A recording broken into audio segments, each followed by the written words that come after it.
Hello everyone, welcome to Shanta Lakshmi IAS. Recently, the ISRO's launch of SSLV, that is Small Satellite Launch Vehicle, has been failed. So in this video, let us discuss that issue. What went wrong with this ISRO launch of Small Satellite Launch Vehicle and what is the purpose of this satellite launch and what is SSLV and its advantages. So to begin with, so what's the story so far? On August 7th, the ISRO has got ready for the first developmental flight. See, this is the first developmental flight of this small satellite launch vehicle, D1 or Earth Observation Satellite 2 mission. And this launch took place from the Satish Dhawan Space Center at Sriharikota. This small satellite launch vehicle, SSLV, was carrying two satellites, that Earth Observation Satellite 2 and Azadi Sat.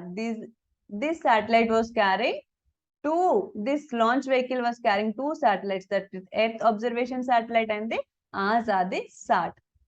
Initially, the story was successful with the launch vehicle operating smoothly. However, the mission failed to place the satellites in their required orbit, and the satellites, as they were already detached from the launch vehicle, were lost. So this was the story regarding this SSLV D1 or ES2 mission. That this small satellite launch vehicle was launched from this Satish Dhawan Space Center at Sriharikota, and this launch vehicle was carrying two satellites, and due to the technical glitch, the mission failed because of the misplacement of this misplacement of the satellite in the required orbits, and eventually the satellites were lost. So now, what was the purpose of this SSLV D1 or EOS-2 mission? Its purpose was to place two satellites, that is Earth Observation 2 satellite and the Azadi Sat in a circular low Earth orbit. See the term here, in a circular low Earth orbit, not in elliptical. Circular low Earth orbit at a height of about 350 km above the equator. And this launch vehicle was carrying two satellites, right? That is the first one is the largest one, that is Earth Observation Satellite 2, which was designed and developed by ISRO, which will offer advanced optical remote sensing operations, which will image the Earth. And the second one is the tiny satellite, that is the Azadi Sat, which was a collective of 75 tiny payloads weighing around 50 grams each, which were integrated by the students. And this satellite will carry experiments regarding this ionizing radiation in this circular low Earth orbit. So what was the purpose of this small satellite launch vehicle? To place the two satellites, that is EOS-2, which will carry the Earth observation imaging operations, and second one is that Azadi Sat, which will carry or conduct experiments regarding this ionizing radiation, to place in the circular low Earth orbit at a height of about 350 km above the equator. So this is the purpose of this launch of this SSLV. And which part of the mission succeeded and where did it fail? This small satellite launch vehicle was composed of all three solid stages only. Three stages which are powered by solid fuels only. All three stages are solid only. There is no liquid fuel or propellants like cryogenic. All are three solid stages only. And these three perform their function as planned only. And these three solid fuels have been uplifted, and these three solid fuels have performed their functions as planned. But however, when it came to the stage that when the satellites had to be set in their orbits, that is the required orbit, there was a glitch which resulted in the satellites being lost forever. There was a malfunctioning of a sensor which resulted in placing the satellites in an elliptical orbit rather than the circular orbit. So what was the purpose of this SSLV? We have been discussed, right? The purpose was to place the satellites in circular low Earth orbit at a height of about 350 km above the equator. But due to the malfunctioning of a sensor, these satellites were placed in an elliptical orbit. And the shortest height above the Earth of this elliptical orbit was about only 76 kilometers. And what's the required height? That is above 350 kilometer above the equator, right? But due to the malfunctioning of the sensor, these satellites were placed in an elliptical orbit that is about only 76 kilometer above the equator. So initially the thrust, the solid fuels have been functioned very well only, but the placing of the satellites in an orbit has been failed. And why were the satellites lost?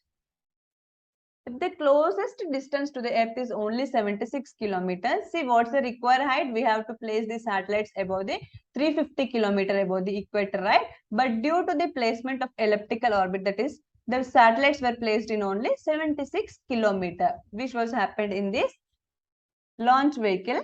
There is an atmospheric drag. At this kilometer, there is an atmospheric drag which will drag the objects to the Earth. If unless adequate thrust is applied to overcome the drag, it will lose height and fall toward the Earth because of gravity and may eventually burn up due to the friction. So this was happened in this case. So why were the satellites lost? The required orbit, the required height was to be placed above the 350 kilometer, but due to the malfunctioning of the sensor, the satellites were placed above the 76 kilometer only, and here at this 76 kilometer, there was a atmospheric drag. And because of this, and unless the adequate thrust is provided to overcome the drag, the satellites will eventually fall to the Earth because of the gravity and will eventually burn due to the friction. So this was happened in this case. That's why the two satellites, that is EOS-2 and the Azadi satellites, were lost. And what went wrong with the launch? Why the satellites were placed in an elliptical orbit instead of the circular orbit? We'll see that now. See, today's rocket technology has progressed to such a stage that even if the course of the rocket is altering from its planned course, there will be sensors which will feed back this information to a system. Then that will immediately trigger a course correction which will restore the trajectory of the rocket. And there are many sensors as well as built-in redundancy. That is, even if one or two sensors fail, there will be others that take over and affect the course correction. See, in today's rocket technology, there were sensors. If there is any deviation from the planned course of the placing of these satellites, there will be sensors which will feed back this information to the system, and then the immediate correction will be done. That will restore the trajectory of the rocket in the required orbit. But in this case, what has happened? The sensor itself has failed, and the ISRO was failed to identify the sensor failure. Due to the failure of the sensor only, the satellites were placed in an elliptical orbit rather than the circular orbit. So that's why, so this is the failure, or this was the technical glitch. The sensor failure is the technical glitch of this small satellite launch vehicle. So that's why the small satellite, those two satellites were placed in an elliptical orbit rather than the circular orbit. And due to the failure of the sensor, there has not been any feedback system to correct the trajectory of the rockets. And why do we need to develop an SSLV when we have successfully used PSLV, that is Polar Satellite Launch Vehicle, and Geosynchronous Launch Vehicle, GSLV. See, these two satellites are quite powerful and carry huge loads. And to place an Earth orbiting satellite in a low Earth orbit, one does not need such huge vehicles, such horsepower. And the SSLV can easily carry small to medium loads from 10 kg to 500 kg, and it is also less expensive. In the 3 stages being powered by solid fuel only. So this is one of the advantage. And solid fuel is easier to handle, whereas handling the liquid propellants which are used in PSLV and GSLV is more complex. We have PSLV and GSLV, but these are used to carry the huge loads, and this will have to be handled the liquid propellants. This use the liquid propellants, and handling this liquid propellants is a huge or complex task. And these SSLVs can easily carry small to medium loads, that is 10 to 500 kg, and it is also less expensive. And the 3 stages in the solid small satellite launch vehicle were being the solid fuels only, which is easy to handle. So that's why there is a need to develop SSLV. And what's the difference between the circular and elliptical orbit? So this is the whole issue regarding the failure of this launch vehicle, right? The 2 satellites were being placed in elliptical orbit rather than the circular orbit. So now we'll see what is the circular orbit and what is the elliptical orbit. Mostly, objects such as satellites and spacecraft are put in elliptical orbits for temporary purpose only. For temporary period only, these satellites and spacecraft were put in elliptical orbits. Then, they are then either pushed up to circular orbits at a greater height, or the acceleration is increased until the trajectory changes from an ellipse to a hyperbola, and the spacecraft escapes the gravity of the Earth in order to move further into space, for example to the moon or Mars or further away. First, most of the satellites or spacecraft are placed in elliptical orbits for a temporary period only. After that, they are pushed up to a greater height, that is to the circular height, or the acceleration is increased till the trajectory changes from ellipse to hyperbola, so that the satellite or the launch vehicle escapes the gravity of the Earth in order to move further into the space. And satellites that orbit the Earth are mostly placed in circular orbits. The satellites that orbit the Earth are mostly placed in the circular orbit only. And one reason is that if the satellite is used for imaging the Earth, it is easier if it has a fixed distance from the Earth.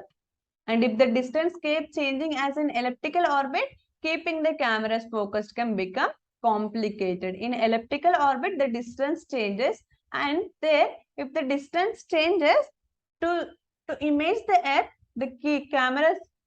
keeping the cameras focused can become complicated.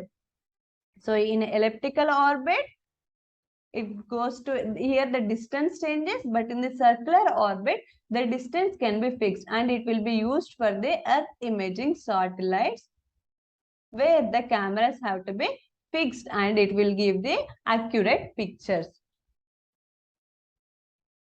And moving further, so what is this small satellite launch vehicle? It is a 3-stage all solid vehicle only, solid fuels only. It use all 3 stages are solid fuels only, with the capability to launch up to 500 kg satellite. 500 kg satellite into 500 kilometer low Earth orbit. And it aims to cater to the emerging market for the launch of small satellites into the low Earth orbits. And it is the smallest vehicle at 110 ton mass at the ISRO. And what are the advantages? Reduced turnaround time, that it takes only 72 hours to integrate, unlike the 70 days taken now for the PSLV or GSLV. It takes only 72 hours to integrate the SSLV, and it is cost effective. This SSLV has costed about only 30 crores, which is cost effective, and it requires lesser infrastructure and manpower, as it can be assembled by a team of 6 experts within 7 days. And it can accommodate multiple satellites like nano satellites, micro satellites, and small satellites. So these are the advantages of this small satellite launch vehicle. What are those? Reduced turnaround time, cost effective, requires less infrastructure and manpower, Also, it can accommodate multiple satellites.